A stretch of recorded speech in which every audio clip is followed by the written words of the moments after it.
फरार प्रशांत कोरटकर विरोधात कोल्हापूर पोलिसांनी लुकआउट नोटीस जारी केली आहे। तर कोरटकरला कोल्हापूर पोलिसांकडून शोध सुरू आहे, मात्र अद्याप त्याचा शोध लागलेला नाही।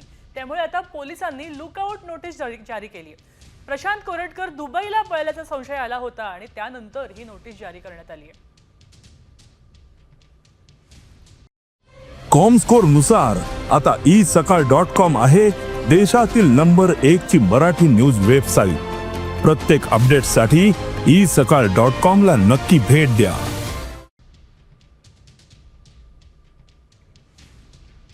प्रशांत कोरटकर हे जे आहे हा अजून फरार आहे। दिनांक 18/3/24 रोजी माननीय सत्र न्यायालयाने त्याचा जामीन अर्ज फेटाळल्यापासून तो फरार आहे।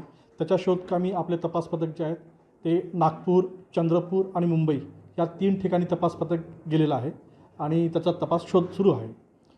आणि त्याच्याविरुद्ध आपण लुकआउट सर्क्युलर पण जारी करतोय आणि तो कुठं ट्रॅव्हल केला, एअर ट्रॅव्हल जर काही केला असेल त्याने त्याबद्दल माहिती घेण्यासाठी ब्युरो ऑफ इमिग्रेशन जे आहे त्यांच्याशी पण पत्र